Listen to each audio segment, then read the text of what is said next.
우리 해양금융포럼 5월달 세미나를 그러면 지금부터 시작하도록 하겠습니다.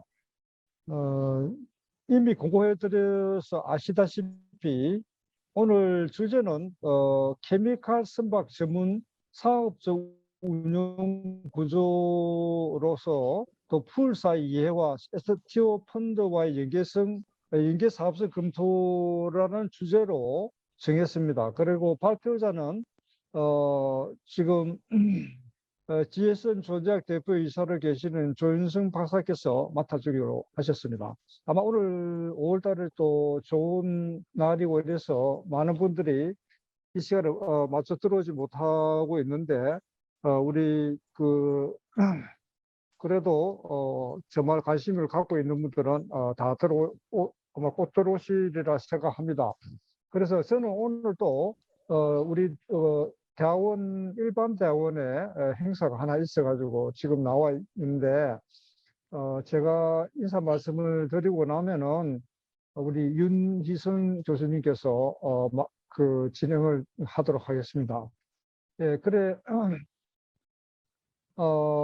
여하튼 저희들이 우리 해양금융의 발전을 위해서 이런 모임을 통해서 조금이라도 기여를 하기 위해서 노력 중에 있습니다. 저희 또 해양금융대학원이라는 것을 개설해서 고학들을 가르치고 또 배출된 학생들이 해양진흥공사를 비롯해서 해양금융 다른 기관에 지금 지출하고 있는 그런 부분은 저희들이 지금 가르치는 보람이 있기도 합니다. 그래서 우리 김영춘 장관님께서 사실 해양진흥공사를 만드는 데는 굉장히 크게 기여를 하셨던 그런 경험도 갖고 계시고 앞으로 저희 포럼에 많은 도움을 주시리라 생각합니다.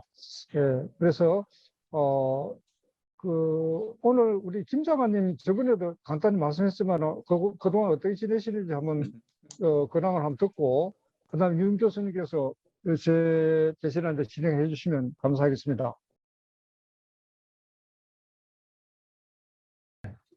오늘 이렇게 바쁘신데 참석해 주셔서 감사드리고요. 오늘 발표는 그 GSM 조디학의 조인성 대표께서 그 주제가 굉장히 이렇게 좀 다양한 주제를 한 번에 말씀해 주실 것 같은 생각이 드는데요. 이제 케미칼 선박의 상업적 운영 구조하고 또 풀을 이해하는 거하고 그다음에 그 STO 펀드하고 어떻게 연계해서 그 설명을 해주실지는 저도 상당히 기대가 되는데요.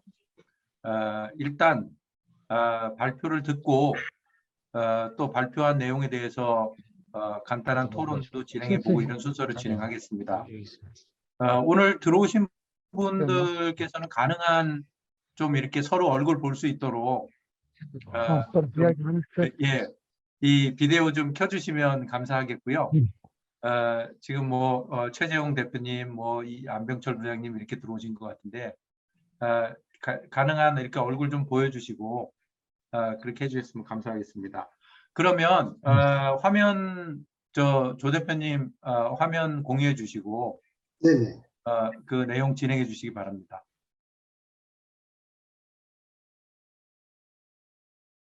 자, 그러면 시작하도록 하겠습니다. 예, 반갑습니다.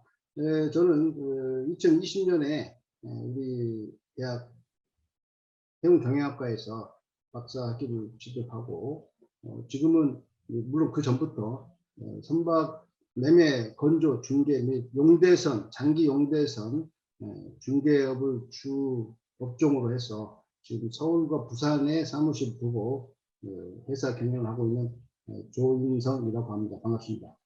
저는 평소에도 항상 우리나라의 그 페트로케미칼에 대한 그 산업에 대해서 상당히 관심을 갖고 또 저도 제가 예전에 30년 전에 승선 생활을 할 때 다른 나라의 배, 영국이나 그다음에 일본이나 노르웨이 이러한 회사들의 탱커선과 케미칼 선박 회사에서 승선 근무를 했던 경험을 갖고 있습니다. 여기 자료에서 보시다시피 우리나라의 그 1등 품목이 2019년 물론 지금도 그렇게 되는 게 없겠습니다만은 화학 제품이 세계 점유율 1위 품목이 되어 있는 상황으로 나타나 있습니다. 5라고 써져 있는 왼쪽에 섬유 제품까지도 포함해서 이 어떤 페트로케미칼 프로덕트를 감안한다면 상당히 많은 수의 많은 수가 아니고 우리나라에서 점유율이 1위가 되는 그 산업 체계가 돼 있다. 이런 말씀을 드리고 해서 이러한 부분들에 대해서 저는 이제 분명히 이러한 것이 수출 산업으로서 전개되는 거기 때문에 케미칼의 대부분은 액화입니다. 원유를 가져다가 정제해서 4,000여 개의 케미칼로 세분화되는 사안에 있어서 이러한 부분들이 다음 그 자료를 보시면 이게 코트라 자료인데요. 1988년부터 2020년 2분기까지의 우리나라의 그 10대 수출 순위 품목이 정리되는 자료입니다.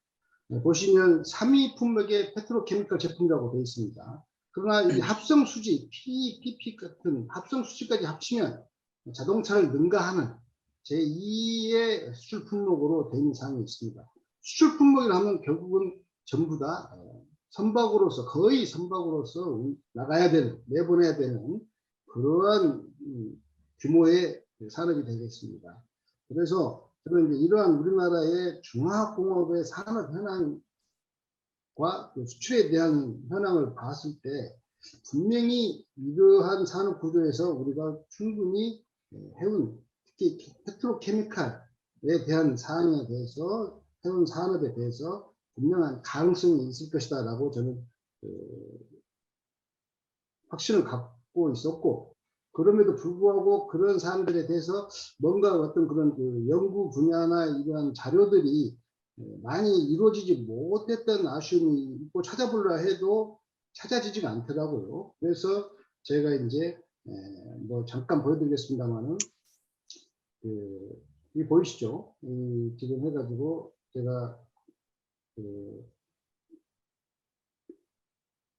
논문을 이러한 논문으로 우리 이동근 교수님을 졸라가지고 이게 지금 케미칼 외양 선사가 순수하게 우리나라에서 2019년도에 파악을 해보니까 정확하게 20개밖에 안 됩니다. 자료와 표본을 할 수 있는 그 수치가. 그래서 이제 그럼에도 불구하고 이러한 지금 여기 보이는 지금 현재 20개 표본을 삼아가지고 아주 협소합니다만은 논문을 만들어내서 발표하게 되는 것에 대해서 상당히 좀 의미를 두고자 합니다. 그래서 어쨌든 이러한 부분들에 있어서 저는 이 우리나라의 중화공업의 수출 현황이 이러한데 왜 우리나라는 이러한 수출 체계를 갖고서 해운 산업으로 전환을 했을 때 그러한 부분들이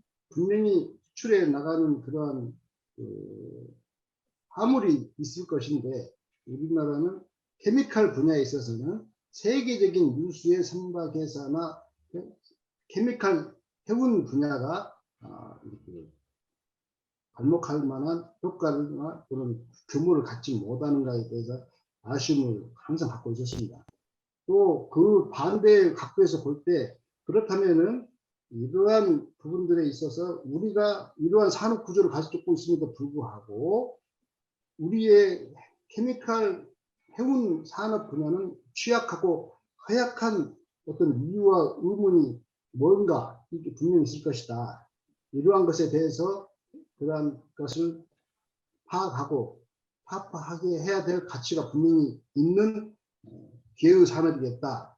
이런 생각을 갖고 있고, 그렇다면은 이러한 우리나라의 수출 제2의 규모의 수출 화물에 대해서 어떻게 이 케미칼 화물이 전 세계에서 운영되고 나가고 하는 그런 체계가 어떻게 구축되어 있는가에 대해서 관심을 가졌었습니다. 그래서 그 부분에 대해서 제가 한번 찾아보자 해가지고 그것을 제가 이제 아까 보여드렸던 20개 회사를 포함해서 어떻게 케미칼 화물이 전 세계적으로 운송, 운영, 경영되고 어느 큰 손이 이 시장을 장악하고 있는가라고 이제 파악을 해봐야 되겠다 해서 파악해 본 결과 역시 선단 규모로 운영되고 있는 그러한 규모의 경제가 이제 형성되었고 있고, 그렇다면 그러한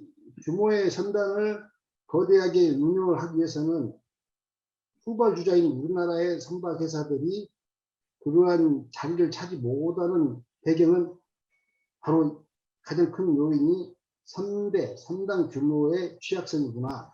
이것을 발견하게 됐고요. 그렇다면 현재 이러한 케미컬 운송 시장에 헤게모니를 쥐고 있는 그러한 거대 손들은 어떻게 운영을 하고 어떤 업체들이 하고 있는가를 봤더니, 그 중에 제가 답을 얻은 것은 풀링으로 해가지고 여러 척의 선박을 여러 분야의 선주들로부터 받아가지고 공동으로 운영을 해서 공동 배분을 하는 체계의 풀링 시스템으로 운영하는 그러한 체계가 이 케미칼 시장을 장악하고 있구나, 월드와이드로. 이것을 파악하게 됐습니다. 그래서 제가 이제 그러한 부분들을 갖고서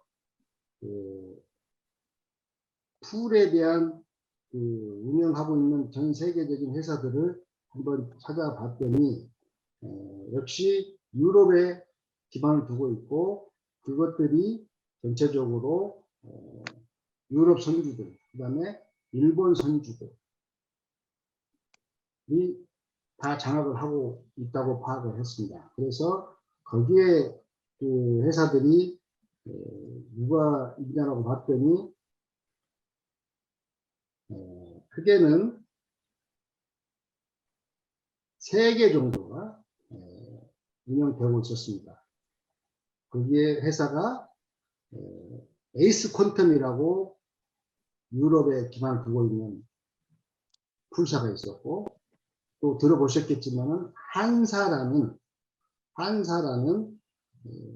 회사가 유럽에서 운영되고 있고, 나머지 하나가 워마라는 회사의 이름으로, 여기 보시면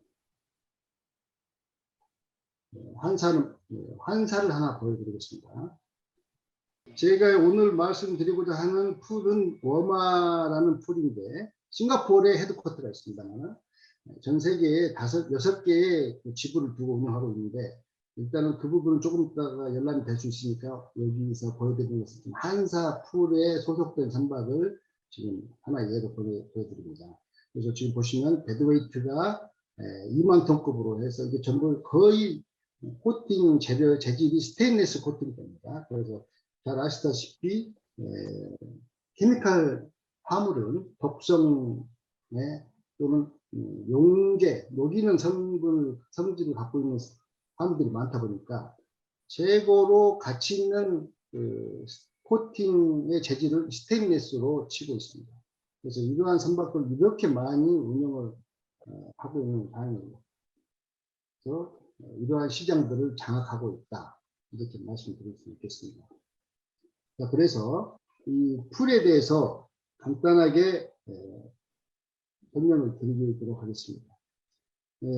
그에 앞서서 메이저 풀이 이제 3개 정도 된다고 말씀드렸는데, 나머지 중소 마이너한 업체들도 있긴 있습니다만 진정한 의미의 풀의 의미보다는 자기들 소유 선박을 기반으로 해 가지고 영업력을 구사하면서 다른 중소업체들, 다시 말해서 선박을 소유하는 척수가 한두 척, 두세 척 이렇게 해서 수치가 낮은 선박 회사의 선박을 받아가지고 운영하는 그러한 업체들이 좀 몇 군데 있습니다. 그래서 내비게이터나 또는 버나드 실패 이런 데들이 또 운영을 하는 부분들도 있고, 일본의 모 선사들이 스테나 쇼핑이나 이런 데하고 연계해서 GSB라는 회사로 해서 용선을 곁들여서 운영하고 있는 회사들도 있고 합니다. 자, 그러면 풀링 시스템에 의한 케미컬 탱커 선박의 운영 구조에 대해서 기본적인 내용을 설명드리도록 하겠습니다. 풀링 시스템에 의한 체계는 뭐냐면 다수의 동급의 선박을, 동급이라 하면 같은 선형, 데드웨이트도 비슷하고, 그 다음에 어떤 선형이 또 코팅도 같은 재질로, 이 케미컬 탱커 선박은 코팅이 항상 핵심이고 생명이기 때문에 같은 재질의 코팅으로 이루어진 선박을 풀로 구성을 해서 공동 운항을 하고 공동 이익에 대한 분배를 하는 게 기본 원칙입니다. 그러면 이러한 공동 운항, 공동 분배에 대해서 전령이나 또는 그런 선박의 체계가 똑같을 수는 없지 않겠습니까? 그러면 어떻게 해서 차별을 하냐면 어떤 기준에 대해서 풀 포인트라는 풀 점수라는 개념을 도입시켜 가지고 선박의 기본적인 이 선형에 대한 기본적인 점수를 10점으로 딱 예를 들어서 정해 가지고 거기에 선박별로 그 요소들이 크게 작용하는 게 선박의 방파 소모량, 선속, 그 다음에 선박의 코팅 재질, 그 다음에 선박이 이러한 케미칼을 화물을 운영하는 데 있어서 부대 시설이 잘 갖춰져 있느냐, 덜 갖춰져 있느냐. 그 다음에 그런 선박을 선박 관리를 하는 데 있어서 많은 화물을 갖고 큰 손으로 얘기되고 있는 메이저 정유사들에 의한 PMSA라 해서 탱커 선박 관리 체계라는 그런 시스템을 그 메이저로부터 오디팅, 실사, 감사를 받고 어떤 등급을 받는 정도의 수준으로 해서 관리비역이 구사되고 있느냐에 이렇게 크게 5가지 요소로, 그 다음에 거기에 따르는 부대 요소로 해서 한 20가지 요소로 풀 포인트를 매기게 해가지고 거기에 맞춰서 이 풀 포인트에 의한 수익력을 분배를 하는 체계로 운영이 되고 있는 것이 기본적인 방안입니다. 그래서 그러한 풀 포인트에 의한 등급 차이가 그러면 얼마나 되느냐, 제가 경험을 해보니까 10점이라 하면은 최상이 11점이 안 넘고 또 최하가 9 미만이 안 됩니다. 무슨 얘기냐면 10을 기준으로 해서 10.78, 9.23 정도가 맥스 미니맥스로 형성돼 가지고 그러한 부분을 풀 점수로 해서 공동 수익을 구사한 다음에 거기에 맞춰서 기준점을 삼아 가지고 플러스 마이너스 수익금이 분배되는 그러한 체계가 바로 풀 체계로 운영되는 시스템이라고 보시면 되겠습니다. 그러면 이제 제가 이 부분을 이렇게 연구해서 자꾸 발전시키고자 하는 배경은 뭐냐면 여기 부제로 나와 있습니다만은 우리나라의 이러한 중화공업 수출 품목에 대한 이 규모의 경제가 실현되고 있는 상황에서 이러한 화물에 대한 운송 체계를 우리나라에도 이런 풀링 시스템이 좋다고 하면은 구축을 해서 우리나라에서도 이러한 우리나라의 수출 품목을 바꿔서 우리가 대형산업을 발전시킬 수 있는 방향으로 한번 구축해 보는 것이 제 목표이고 이 오늘의 주제 발표의 가장 큰 의미라고 하겠습니다. 자, 그러면 다시 풀에 대해서 설명을 드리도록 하겠습니다. 자, 지금 제가 준비한 자료는 풀에 대한 어떤 그 설립 목적이 뭔가, 그 다음에 목표를 어떻게 삼을 것인가.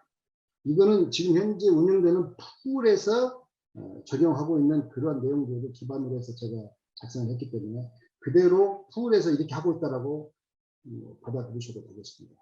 그러면 풀에서 풀링 시스템의 운영의 핵심 코어는 뭐냐, 그 다음에 과연 풀이라는 것이 뭐고 왜 우리가 풀 체계로 운영을 해야 될 것인가, 그 다음에 그러한 풀에 대해서 핵심 중요 요소들이 어떤 요소들로 해서 운영되고 있는가, 그다음에 그러한 운영 체계가 어떻게 되고, 여덟 번째로는 이익과 위험 요소의 예비책이 뭔가, 이러한 방법. 그다음에 이 풀 체계를 운영했을 때의 사업 청취도는 어떠한가. 이렇게 해서 결론을 지어가지고 이 풀에 대한 설명을 마치도록 하겠습니다. 여기 보시면 풀에 대한 설립 목표나 이런 추구하는 방향은 제가 1, 2, 3으로 정리를 해봤습니다. 아까 말씀드린 바이기 때문에 바로 넘어가도록 하겠습니다. 그래서 이제 이런 풀을 우리가 구축하는 그런 목표에 대해서도 마찬가지로 좋은 일을 하자는 차원이라고 이해해 주시면 되겠습니다. 그리고 다시 한번 우리나라의 중화공업에 대한 수출 2등 품목인 이 케미칼 화물을 우리가 많이 관장해서 운송하는 그러한 산업 체계로 발전시키자가 이렇게 목표입니다. 핵심 코어는 다음 6, 7, 8 내용에서 나오기 때문에 다시 한번 반복을 할 필요 없어서 넘어가도록 하겠습니다. 그러면 풀 운영 체계에 대해서는 어떤 게 풀 운영 체계인가 설명드리도록 하겠습니다. 여기에 나와 있는 초창기 해운동맹, 해운 얼라이언스는 다 아시는 바니까 넘어가도록 하겠습니다. 그래서 B에 해당되는 풀 협정에 대해서 여기 피드백에 놓은 바와 같이 우리 케미칼 땡가 선박은 거의 부정기선이죠. 그렇기 때문에 전기선, 콘테이너 같이 전기선으로 운영되지 않는 것이 특징 아니겠습니까?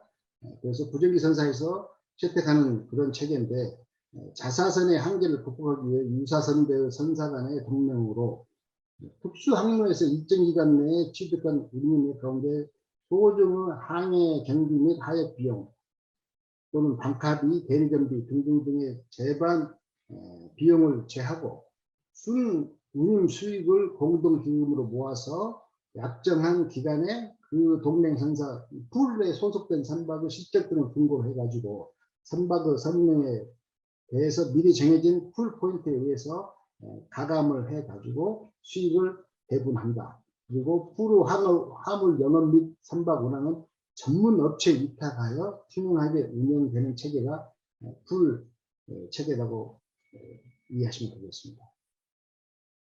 그러면 이제 왜 이러한 풀로 운영하는 그 체계를 우리가 구사하는 게 좋겠느냐? 첫 번째는 사실 우리나라의 지금의 대부분의 선사들이 이러한 체계이기 때문에 이러한 부분들을 좀 타파하고자 하는 게 그 목표가 되겠습니다. 왜 풀체계로 가는 게 좋겠냐? 자체 영업 조직과 능력으로는 이게 자사 또는 용선 선박에 대한 효율적 화물 운송 능력 제공이 사실 원활하지 않습니다. 왜냐하면 우리나라에 지금 현재 20개의 그 선사들이 지금 구축되고 있는 그 선단 규모상 이게 지역별로 한정되어 있기 때문에 극동 또는 동남아까지 지금 현재로서는 최장 많이 가는 곳이 지금 현재 중동까지 배선하는 것이 우리나라 해양선사의 현재 실정입니다.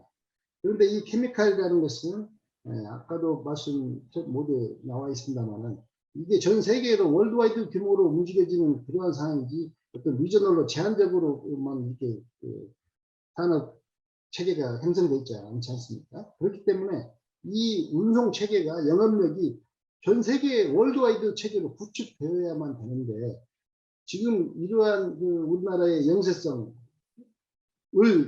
갖고서 그러한 전 세계의 영업 체계를 구축하기에는 영업 체계도 그렇지만 선박 관리 체계도 안 돼 있고 네트워킹 안 돼 있기 때문에 그런 부분들이 이제 결국에 가서는 어떻게 됩니까? 수업료를 또 내야 됩니다.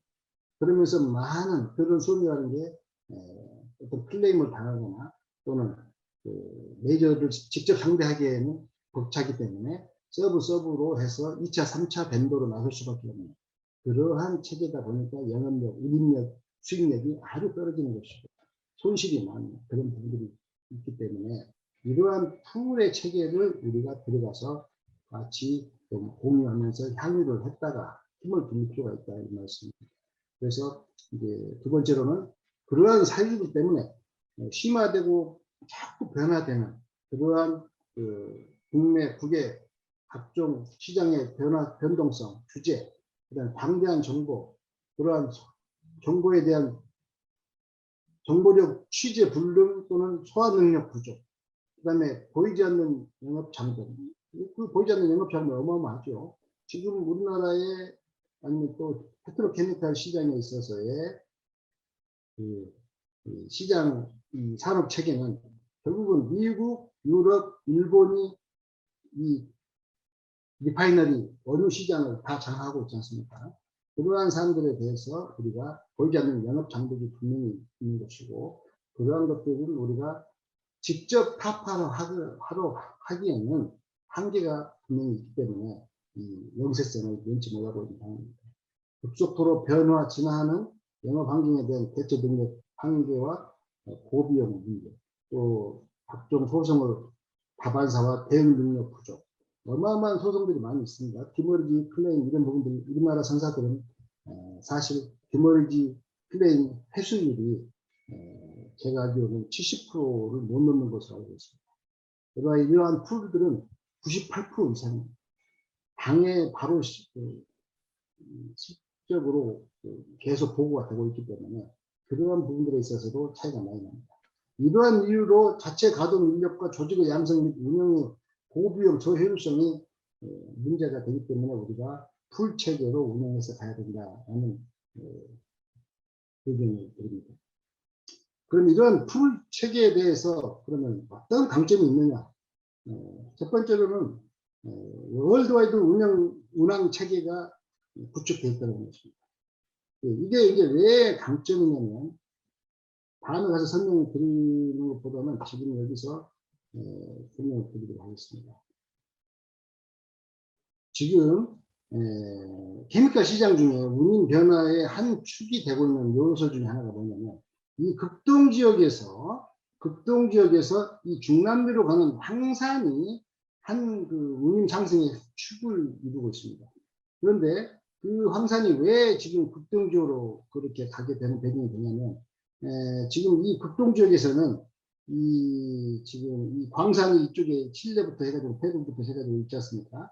여기에 황산을 갖고 가서 이 노천 광산에 살포를 하게 되면 이 여러 가지 화학 작용에 의해서 부산물 중에 부리가 생성이 어마어마하게 된답니다. 황산 그 양뿌리만큼. 그러면 여러분들이 아시다시피 지금 경제에서는 닥터 코파라 해가지고 구리의 단가가 비철금속의 전 세계 그 비철금속의 단가의 향방을 좌지우지하는 척도가 되지 않습니까? 그래서 지금 재작년에 4,000불 정도 했던 톤당 그 구리 가격이 작년 하반기에 10,000불까지 갔다가 지금 한 9,000불 정도 하는 것으로 나와 있는데, 그러한 체계 때문에 지금 이 극동 지역에서 한국, 일본, 중국에서 나오는 황산이 예전에는 부산물로 해가지고 골칫거리의 부산물이었는데 지금은 이 황산이 여기에 가는 운임이 지금 150불 정도 되는 상황입니다. 예전에는 50불 정도였어요. 2년 전까지만 하고. 그러다 보니까 한 항차가 40일 정도 걸리는데 이 항차의 수익량과 차트 베이스가 놓고 보면 대략 데일리 3만불에서 4만불 사이 정도 됩니다. 그러면 그 액수는 어마어마한 그 차트 베이스가 되거든요. 그런데 왜 우리나라에 2만 톤짜리 갖고 있는 선사들이 못 가냐면 여기서 퍼주고 그 다음 백홀이나 다음 유럽이나 가는 이러한 아니면 다시 한국으로 아시아로 올 수 있는 그러한 배경들의 그 백홀 개념에 또는 2차의 어떤 다른 수익력을 구사할 수 있는 그러한 영업력이 안 되기 때문에 지금 이러한 월드와이드 네트워크에 대한 부분이 절대적인 우위를 점유하고 있다. 이러한 사항들의 실정이 있습니다. 월드와이드 운영 체계의 장점이라는 게 뭘 의미하는지를 보여드리기 위해서 잠시 갔다 왔습니다. 그래서 이러한 부분들에 있어서 그 영업력을 구사할 수 있는 배경이 당장은 우리가 약하기 때문에 이러한 부분들이 절대적으로 틀에서 강점을 갖고 있다는 것을 우리가 볼 수 있고 알 수 있습니다. 그리고 두 번째로는 각종 운항에 대한 각종 보고 체계 및 회계의 투명성입니다. 자, 어떻게 이 운영을 하고 있냐면 크게 운항 플랫폼을 2개로 운영을 하고 있습니다. 그래서 그 당해 선박이 소속되어 있는 아까 보셨던 전체 풀의 현 운항 상황을 파악할 수 있는 전체 플랫폼이 하나가 가동이 되고, 그 다음에 자체 선박, 당해 선박에 대한 운항 실적을 이 풀에 들어올 때부터 지금 현재 이 시각까지의 제반 모든 운항 실적을 화물부터 화물의 명칭, 양, 화물 상세, 운임, 구간, 그 다음에 거기에 따르는 유출항, 대리점 비용, 그 다음에 단가, 선속, 그 다음에 시작부터 종료했을 때의 차터 베이스, 하이어 베이스 이런 것들을 전부 다 실시간으로 선주나 프린시펄이 파악할 수 있게끔 개별 선박에 대한 운영 체계를 플랫폼으로 가동을 하고 있습니다. 그래서 그 프린시펄 선주는 코드가 부여된 자에 한해서는 실시간으로 언제든지 내 배에 대한 운영 실적과 운항 상태를 실시간으로 파악을 할 수 있게끔 운영을 하고 있습니다. 그런 만큼 회계도 포함이고 관리도 마찬가지입니다. 그렇기 때문에 그러한 투명성을 이 풀에서는 절대적으로 제일 핵심 사항으로 투명성 유지, 이것을 항상 강조하고 있습니다. 그 다음에 글로벌 시장 장악력, 시장 지배력인데, 이거는 아까 모두 말씀 중간에 나온 얘기지만 선대를 대용으로 구청을 저렇게 20척, 40척씩 해가지고 운영을 하고 있기 때문에 화주에 대해서 화주의 화물 운송에 대해서 안정성과 신뢰성을 발휘할 수 있기 때문에 이를 기반으로 해서 화주 글로벌 시장을 장악하고 그 다음 시장을 지배해서 수익력을 구사할 수 있다는 것입니다. 그런 부분들이 결국에 가서는 도미넌스를 패권을 장악할 수 있는 기반이 되는 것이고, 그 다음에 동급 운항 경쟁사보다 우월하고 또 높은 수익 능력을 구사할 수 있는 것이고, 그런 그 배경이 A라는 배가 어떤 이유에서 문제가 생겨서 A1이라는 선박 화물을 찰 수 없을 때는 많은 선박을 확보를 하고 있기 때문에 B나 C나 D의 선박을 얼른 재배치할 수 있는 그런 능력을 구사할 수 있다. 이런 것들이 어마어마한 신뢰성을 화주들한테 제공할 수 있는 것이죠. 이러한 것들이 강점으로 풀에서 운영되고 있는 것입니다. 그 다음에 이익점이나 이권에 대해서는 풀 선단의 어떤 그 전체 규모의 경제라는 말은 여기서 똑같이 어떤 그 선복의 규모의 운영과 운항 효과가 성과를 달성할 수 있다는 것입니다. 그런 부분들이 greater reach라는 표현으로 되는 상이고요.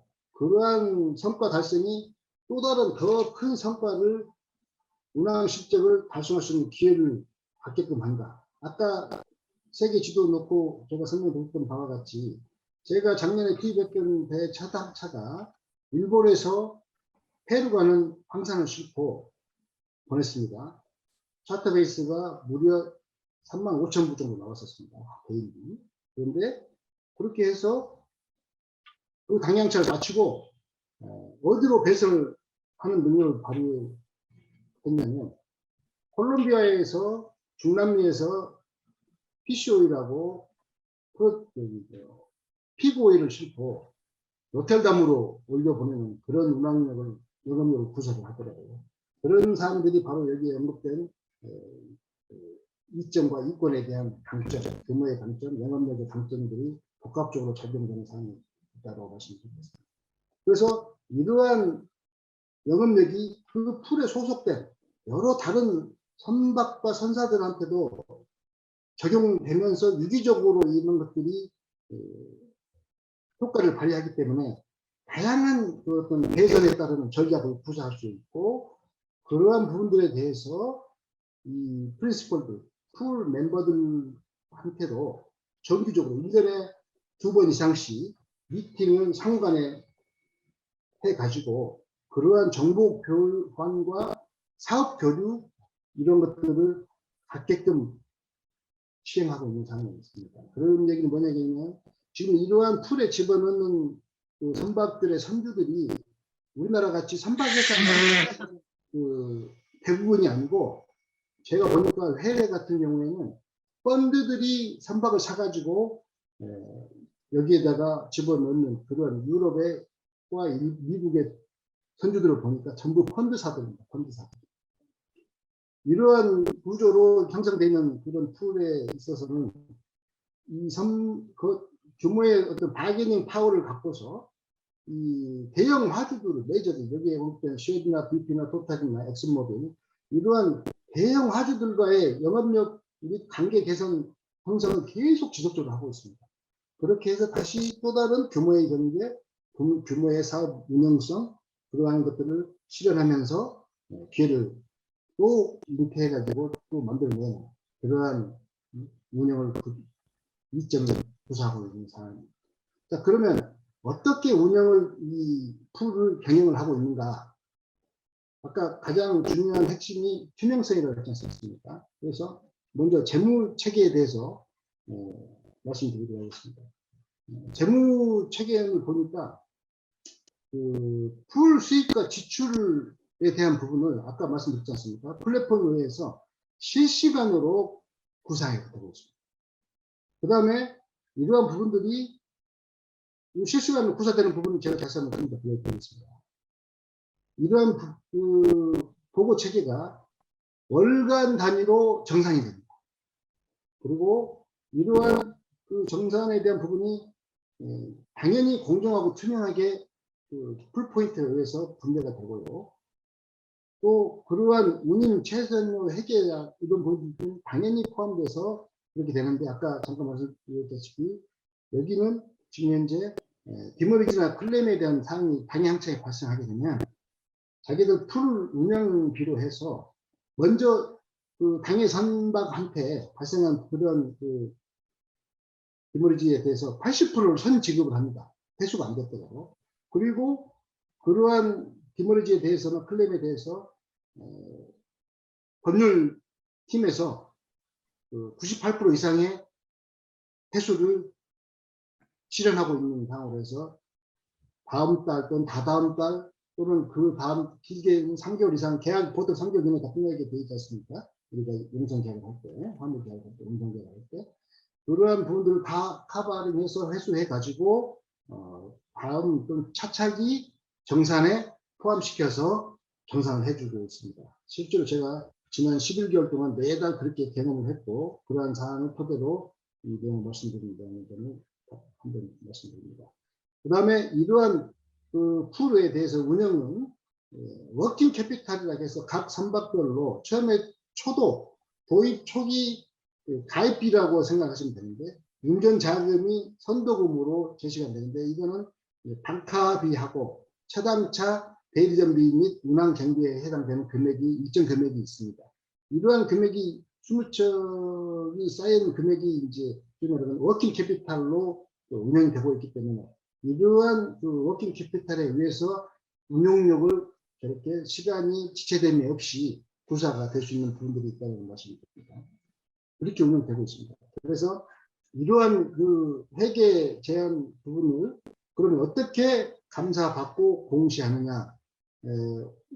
아시다시피 빅4 다시 말해서 뭐 딜로이트나 이런 회계 법인들 있지 않습니까? 그러한 전 세계 빅4 회계사 중에 한 군데로 해서 감사를 받게끔 체계가 되어 있고 그렇게 구사하고 있고 그러한 감사에 대해서 공시를 항상 하는 것으로 그렇게 해서 재무체계를 운영하고 있습니다. 그러면 운항체계는 선박 운항체계는 어떻게 되고 있느냐면 아까 여러 가지 말씀 중에 이제 해당되는 사항들이 다 반복되겠습니다.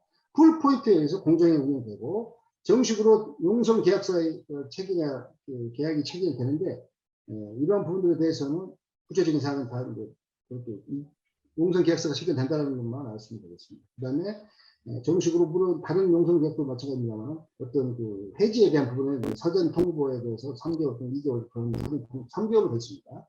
그다음에 풀 어그리먼트가 별도로 풀 협정서가 별도로 그 가입하는 선박회사의 프린시팔 선주하고의 체계가 됩니다. 거기에 그 풀 어그리먼트는 풀에 관련된 모든 사항들에 대해서 운영에 대한 부분을 다 망라해가지고 내용에 다 포함되어 있습니다. 그러면 또 그 풀에 대해서는 어떤 거버넌스, 구속력이 있어야 되지 않겠습니까? 그런 부분들에 대한 구속력은 제가 지금 설명드리고자 하는, 소개하고자 하는 그 워마라는 풀은 싱가포르의 법률적인 모든 그 사항들을 적용받고 싱가포르에 설립된 회사로서 공식적으로 운영되고 있는 거버넌스를 확보하고 있는 상황입니다.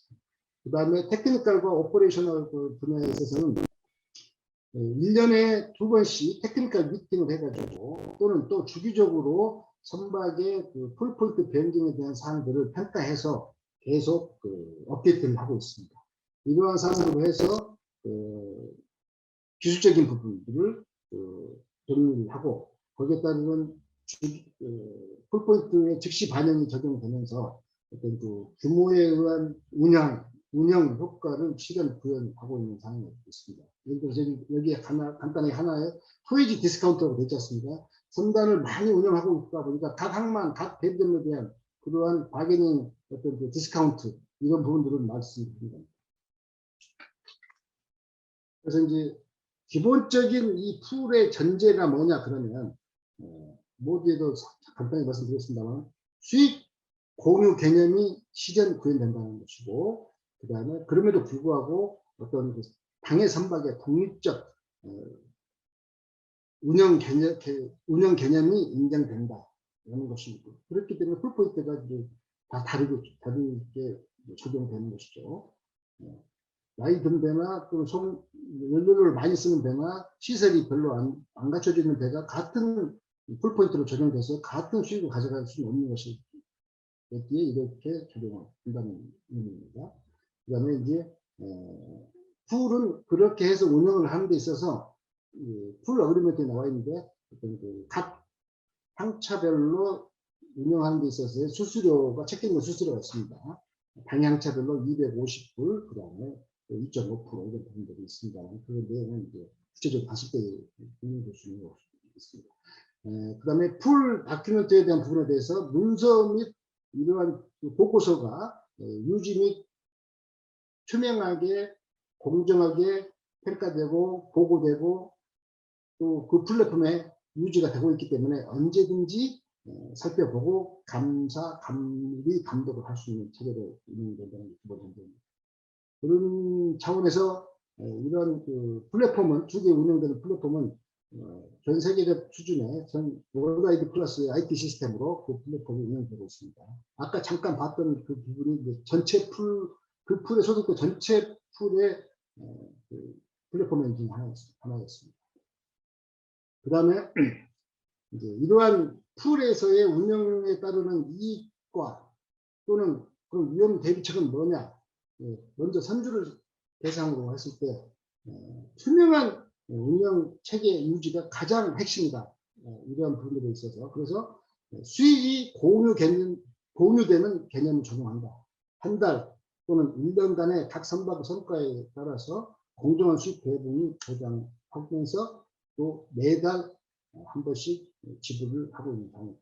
스테이트먼트를 해가지고 그다음에 실시간 온라인 보고책, 그다음에 풀의 전문성. 이 풀은 제가 보니까 그 맨파워를 보니까 지금 현재 제가 소개하는 워마의 그 풀은 전 세계에 6개의 지부를 두고 있고 헤드쿼터를 포함해서 약 40여 척의 케미컬 선박을 운영하고 있는데 직원이 45명 정도 된다고 합니다. 그것밖에 안 된다고 합니다.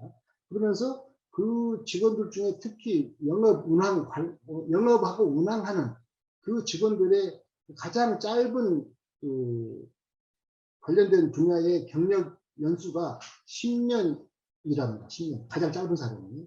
그 정도로 전문성, 마케팅, 운항, 영업, 그 다음에 운영, 그 다음에 풀 관리에 대한 전문 지식, 그 다음에 전 세계 네트워크를 활용 가능한 그런 능력, 이런 것들이 전문성을 띠면서 갖춰가지고 운영되고 있다. 이 얘기를 지금 필요하고 있습니다. 그렇게 해서 이러한 어떤 자기들의 전문성을 그런 자기들의 발견인 파워를 기반으로 해가지고 시시때때로 지금 변화하고 있는 그 화물의 기반, 화물의 시장의 기반, 여건 이런 것들에 대해서 즉시 그러한 접근성을 띄면서 실력 발휘를 하고 있다. 이런 부분들에 대해서 또는 또 다른 풀사나 다른 화주사, 개별적인 화주사들도 있지 않습니까? 또는 자체적으로 자기 배를 갖고서 또는 용선해가지고 운영하는 그러한 또는 브로커 하우스와의 광범위한 그 네트워크도 배제하지 않고 그런 분들을 또 같이 수익성을 구사하는데 활용하고 있다. 이렇게 지금 운영되고 있다고 합니다. 그러면 아까는 선주를 상대로 해야 대한 부분에 대한 내용인데 그럼 화주에 대한 부분에 대해서는 어떤 측면으로 하고 있느냐. 영업적인 측면도 이거든요. 화물 영업. 이게 가장 여기서 핵심은 그 계약된 화물의 운송의 신뢰성이라는 것입니다. 다시 말해서 제일 중요하죠. 일정을 맞춰서 계약된 양을 계약된 항구에 안정되게 화물 컨테미네이션이 안 생기고 화물 대리지가 안 생기고 계약된 일정 안에 안정되게 운송해주는 이 부분이 가장 큰 핵심이다 이겁니다. 그렇다면 그렇게 하기 위해서는 어떻게 해야 됩니까? 결국은 많은 선복의 확보가 그 안정된 화물 운송의 서비스 제공이 가장 핵심이지 않겠습니까? 그런 것들이 구사되고 있다. 그게 바로 발견을 하고 것이죠. 그래서 이러한 사항들에 대해서 구축되어 있는 게 이제 지금 여기에 써 있는 사항들입니다. 그러면서 20척 이상 구조사가 되고 있고 IMO 그러한 사항들이 있어서 추가되는 사항들은 제가 지금 잠깐 분명히 조금 섞였는데 지금 이 부분은 도식된 부분은 지금 선주사에 대한 2페이지 쪽인데 제가 지금 다른 페이지를 잠깐 말씀드리겠습니다. 그래서 다시 돌아와서 말씀드리자면 이러한 사항들에 대해서 규모의 경제, 상해평가 이런 부분들이 실제로 실시간으로 균형하게 조사가 되고 있고 제공이 되고 있고 관리되고 있고 감독할 수 있다. 그러한 부분들이 감사가 그렇게 딜레이트나 터치 이런 데 그래서 월드와이드에 4대 정도 되는 멤버 중에 하나의 감사 회계 업체로 해서 감사가 이루어지고 있다. 말씀드리고 다시 돌아와서 하주 관리에 대한 부분을 말씀드리겠습니다. 이러한 사항들에 대해서 이런 대형 선복을 거대 선복으로서의 그런 서비스를 제공할 수 있고 전 세계 여름막 네트워크가 되어 있기 때문에 그러한 선박을 또 확보하고 운영하고 있기 때문에 그 메이저 화주가 어떠한 화물을 지구 어디든지 제공해 주려고 한다 하면 그러한 선복 서비스를 해줄 수 있는 그러한 체계를 구축해 갖고 있다는 게 가장 장점이라고 기대하고 있습니다. 그래서 이런 부분들에 대해서도 마찬가지로 화주들도 신뢰성, 투명성, 그다음에 최상 운송 계약 이행 능력, 그다음에 실시간 온라인으로 이러한 사항들을 파악할 수 있게끔 플랫폼을 가동하고 있고 이러한 사항들에 대해서 또 똑같이 그런 결과에 대한 회계 감사 보고 체계를 운영하고 있다. 이렇게 운영이 되고 있는 상황입니다.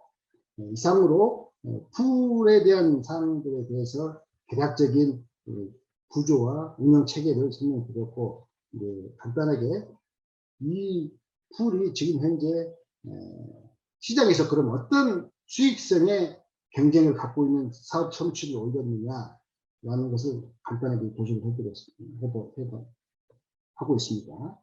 자, 첫 번째 2020년 에버리지 인컴을 갖고서 네트 베이스로 산정한 사항이 있습니다. 이 에이프라는 트랙 레코드는 2020년에 자기들이 보고한 건데 워머에서 보고한 겁니다. 13,900불이 네트로 데일리 선주한테 지불이 된 수익률을 구사했다라고 보고서에 나와 있습니다. 좀 더 보여드리겠습니다. 자, 두 번째는 클락슨의 위클리 보고서 책에 있습니다. SIW로 하는데 1454번째 보고서에 나온 자료가 얼마로 나와 있냐면 2020년에 에버리지 인컴이 13,250이라고 되어 있습니다. 그러면은 무슨 얘기냐면 지금 현재 A라는 풀이 약 650불의 데일리 수익을 더 구사를 한 것이죠. 자, 여기서 지금 현재 이러한 19,000톤짜리 2만 톤이라고 그냥 얘기하겠습니다. 2만 톤급 데드웨이트 스테인리스 코팅 선박의 BEP 손익분기점 대략 얼마 정도 되냐면요. 경우에 따라 약간 차이는 있지만 하루에 데일리 오펙스 카펙스가 1,500에서 11,000불 정도 됩니다. 그러면 거기에 11,000불에는 카펙스까지 포함되어 있기 때문에 수익률을 얼마나 몇 프로로 자본이익률을 삼을 거냐에 따라서 약간 차이는 납니다만은 대략적으로 보시면 됩니다. 1,500불에서 11,000불. 그럼 거기에는 원리금 상량이 다 포함되어 있거든요. 그 다음에 투자한 자본 이익까지 뭐 5%든 7%든 조정이 다 되어 있는 상황이 있습니다. 카펙스에. 그러면 그 차익이 또 여기서는 잉여액으로 간주가 되고 그 잉여 수익을 올릴 수 있는 그런 올렸다고 평가될 수 있는 것이죠. 그러면 2020년에 케미칼 2만 톤짜리 스테인리스 선박이 시장에서 TC 레이트는 얼마였냐면 통상 1,500에서 12,000불 사이였습니다. 1,500불짜리 배는 어떤 배라고 저는 아닙니다만 선명은 거론하기는 어렵고 그래서 이 정도 사이였기 때문에 TC로 선박을 운영하는 용대선으로 운영하는 선사는 어쨌든 많은 돈을 벌 수는 없죠. 이런 기록을 놓고 보면 그렇기 때문에 이 세 가지 수치를 놓고 보더라도 이 풀에 의해서 2만 톤짜리 선박을 또는 케미칼 선박을 운영한다는 것 자체가 훨씬 더 수익률에 있어서 네트 수익률에 있어서 월등하다라고 주장할 수 있겠습니다. 그러면 결론을 말씀드리자면 결론은 아까 모두에 말씀드렸던 우리나라에도 이러한 케미칼 선박의 풀 체계를 구축하자는 목적이 결론입니다. 그래서 이 부분에 대해서는 이상으로 풀 체계에 대한 부분을 마치기로 하고 그러니 이제 어떻게 해서 STO에 의한 사항들을 우리 케미칼 선박으로 해가지고 사업 연계성을 구사할 수 있느냐 이 부분에 대해서는 결국은 이겁니다. STO에 의한 펀드가 구성이 되면 이러한 플로우 차트에 의해서 여기가 이제 인베스터가 STO에 뭐 조각 펀드사들이 모여서 어떤 대형 금액이 형성이 되면 그 STO 주관사가 이제 인베스터로서 해서 오너십으로 행사를 해가지고 SPC를 세워서 이러한 선박을 사가지고 이러한 풀에다가 직접 맡기고 그러면 선박은 수익 구조는 나오게 돼 있지 않습니까? 그 다음에 선박에 대한 관리를 어떻게 할 것이냐 이러한 선박에 대해서는 다국적 기업, 월드와이드화된 다국적 기업의 선박 관리사가 전문 관리사가 있기 때문에 그러한 선박 전문 관리사를 하고 계약을 해가지고 그러한 운영 체계를 관리 체계를 구축하면서 이 관리사는 아까 모두 말씀드렸던 케미칼 선박의 그 메이저의 TMSA가 구사가 되는 그 레이트도 2.5 이상 3 이상이면 아주 최상급입니다. 아시다시피 그래서 2.5 이상 구상되는 구사가 되는 그러한 관리력이 검증이 된 그러한 관리사에다가 계약을 해서 선박 관리를 맡기고 또 이러한 풀에다가 맡겨서 모든 것이 운영이 되면 이러한 STO에 의해서 형성된 펀드가 SPC를 세워서 존유권과 지배력을 확보한 다음에 이러한 선박을 사서 이렇게 운영을 하게 되면 아까 말씀드렸던 수익 구조가 형성될 수 있는 그런 체계이고 마지막으로 그림 하나를 더 보여드리도록 하겠습니다. 그러면 STO에 대한 펀드 사업 연계성은 이렇게 정리하도록 하겠습니다. 기본 개념이 이해가 되셨을 것이라고 믿고 STO에 대한 구조는 지난 시간에 했고 앞으로도 뭐 또 계속 발전해야 될 것 같으니까요. 저는 STO 펀드만을 갖고서만 여기서 언급하고자 하는 사항입니다. 그러한 펀드들을 이러한 산업을 사서 투입을 할 수 있는데 영업력과 관리력이 이렇게 구사가 될 수 있다. 안정되게. 그래서 걱정할 것이 없이 위험성을 충분히 줄일 수 있다. 이렇게 말씀드릴 수 있겠습니다. 그러면 이제 마지막입니다. 다시 자 이게 소위 말하면 아까 플랫폼입니다. 이게 지금 조금 이따 이게 이쪽에 보이는 그림이 한 번씩 살짝 움직임이 있을 건데 지금 실시간으로 지금 그 보고가 계속 업데이트가 되기 때문에 그렇습니다. 자, 그럼 여기 보시면 지금 이 지도에서 전 세계 지도에서 보시면 지금 보시면 빨간색으로 표시되는 게 있습니다. 여기에 점으로 되어 있는 표시되는 것은 다 이 빨간색은 전부 다 지금 선박입니다. 어떤 선박? 이 풀에서 운영하고 있는 선박입니다. 그러면 이 선박 진행 표시가 되어 있는 그런 표시는 지금 현재 항해 중에 있는 그런 상황이고, 점으로 되어 있는 표시는 지금 현재 정박 중이거나 또는 앵카리지나 대기하고 있거나 정양화 중에 있는 그런 선박이 있는데, 보시면 전부 다 이렇게 월드와이드로 모든 체계가 구축되면서 운영되고 있다는 프레임, 월드와이드 프레임이 구성되어 있다, 이렇게 되는 상황이고, 그 다음에 왼쪽을 보십시오. 지금 이게 데일리 예상되는 이 모든 선박들의 평균 인컴입니다. 넷두로. 이게 지금 현재 아까 말씀드렸다시피 BEP가 이런 배들이 대략적으로 1,500불에서 1,000불 정도인데, 지금 보십시오. 지금 6월 달에는 지금 2만 불 각각 넘게 지금 구사가 된다는 지금 상황이기 때문에 카펙스를 포함한 금액이 1,500, 1,1,000인데 그 위에 나머지 9,000불 이상은 초과 수익으로 지금 현재 구사가 될 것으로 예상되고 있습니다. 그래서 이러한 부분을 제가 지금 이거는 저희가 지금 이 선박을 지금 제 뒤에 보이는 이 선박이 작년 6월 달에 3월 달에 계약을 해서 사가지고 작년 6월 달에 이 풀에 투입된 선박입니다.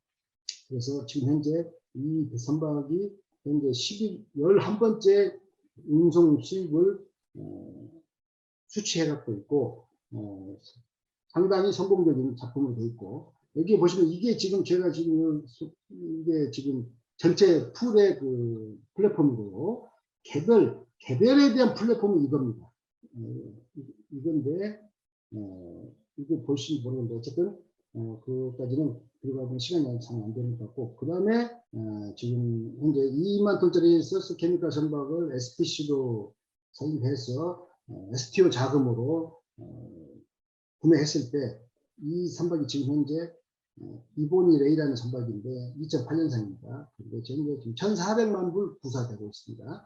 이 1,400만 불을 운영한다 했을 때 여기만 먼저 보시면 6년 후에 잔존 성과를 750만 불. 지금 현재 스크랩 밸류가 스테인레스가 건당 지금 1,100불 넘어갑니다. 그렇기 때문에 이런 배들이 지금 현재 그때 가서도 충분히 지금 6,700만 불 이상 나오고 있는 상황이고, 원자재값 스크랩 밸류만. 어쨌든 이러한 상황으로 해서 수익률을 두 자릿수로 구사를 하더라도 평균 TC 레이트를 아까 2만 불이 넘어가는데 뭐 너무 과도한 것이라고 감안했을 때 13,500불씩만 벌고 1년에 2주 정도의 그 오파이어 수리 등등을 포함해서 보수적으로 350일만 운항한다고 해서 운항 수익을 구사했을 때 원금 상환을 6년 동안 이렇게 650만 불 하고 6년 뒤에 수익률을 10%로 구사를 하면서 원금 상환을 해소하면서 10% 수익률을 구사를 자본이익을 한 다음에 그러한 사람들에 대해서 이 총 수익과 총 비용과 6년 뒤에 그 잔존 성과에 대비해 가지고 계산을 해봤더니 이러한 오펙스 카펙스 원리금 상환을 두 자릿수로 수익률을 구사를 하고 나서도 초과로 이런 그 두 번의 TD 비용을 다 감안해 가지고 초과로 또 128만 불의 수익을 또 초과로 올릴 수 있는 그러한 계산장을 한번 만들어 내봤습니다.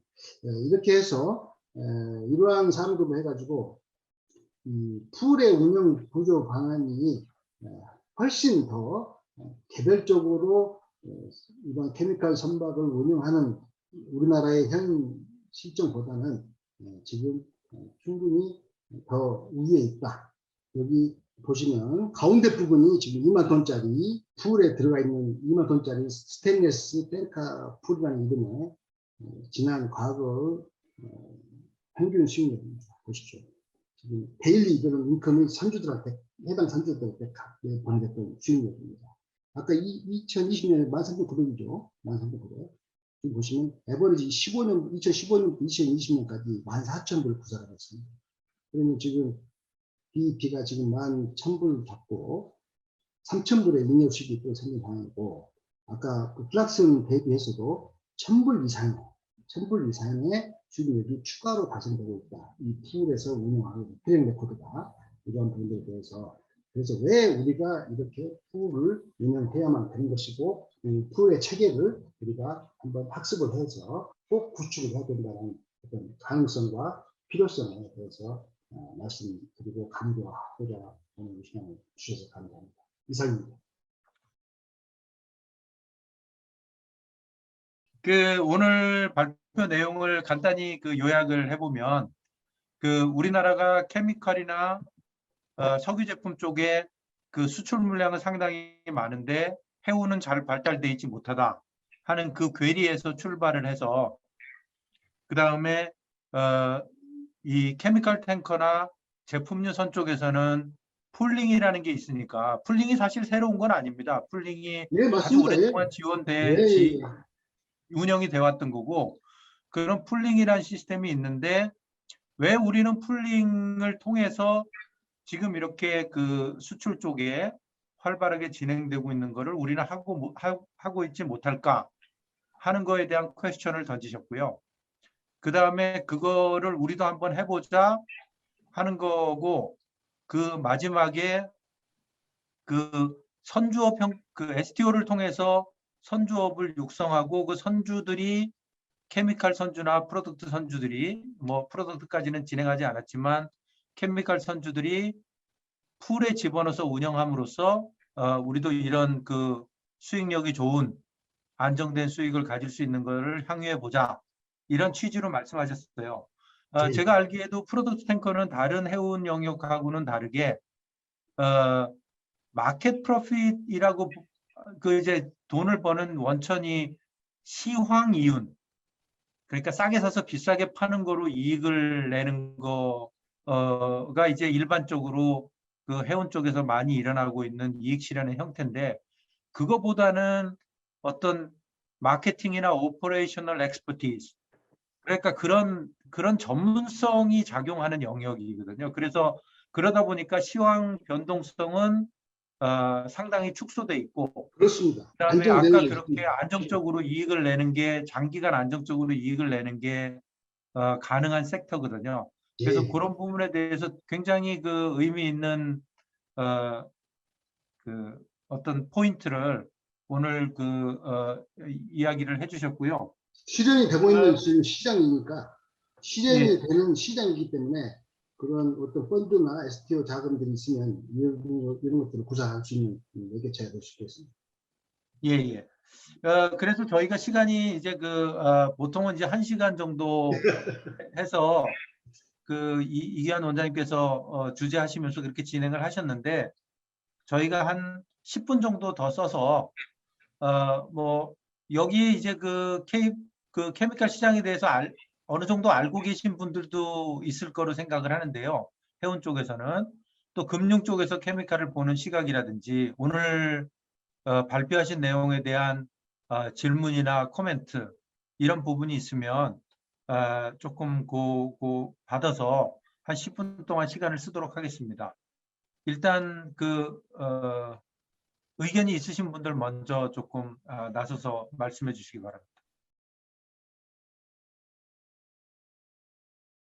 그 말씀하신 대로 이제 우리나라의 케미컬 수출량이 상당히 많은데, 거기에 대한 그 운송 그 서비스는 미약하다. 이제 거기서 이제 출발하신 것 같고, 그래서 우리도 이제 그 풀 체계를 도입을 해서 이쪽 시장을 조금 시장의 지배로 가져보자, 뭐 그런 이제 취지로 다 말씀하신 것 같은데, 그와 관련해서 자, 그러면 케미컬 그 시장이 계속 그 확대되는, 물동량이 좀 확대되는 그런 시장입니까? 아니면은 좀 정체되어 있는 시장입니까? 결국은 이거는 그 기존에 정체되어 있는 시장이라고 그러면 기존 시장을 이제 나눠먹기에 어떤 그런 레드 오션으로 갈 수 있을 것 같고, 그 다음에 시장이 계속 확대가 되고 커진다 그러면 그 커지는 포션만큼 이제 새로운 기회가 있을 것 같은데, 기본적으로 이 케미컬 마켓은 그 어느 그런 어떤 시장적 특성을 갖고 있습니까? 예, 답변 드리겠습니다. 케미칼은 결국은 소위 말하면 이 액체 화물인데 이게 가서 뭐로 쓰이는 거냐면 소비 제품 생산 원자재입니다. 부원자재. 그렇기 때문에 이 제품들이 가서 그 양이 늘어날 수밖에 없는 사항은 갈수록 이 소비 제품 이런 부분들, 전자제품 이런 부분들이 모든 게 다 지금 우리가 지금 당장 여기서 쓰고 있는 컴퓨터든지 이런 마우스든지 플라스틱 제품 등등등 다 해가지고 모든 게 지금 다 이 케미칼 액체가 가서 다시 재생산이 돼가지고 제품화 돼가지고 고형으로 나오는 것입니다. 그리고 보시면 이제 이 업체만 놓고 뭐 얘기할 수는 없습니다만은 이제 지금 여기 하단에 보시면 2014년부터 오른쪽 하단 2020년까지 지금 운송한 선봉량을 지금 나타내고 있습니다. 그 다음에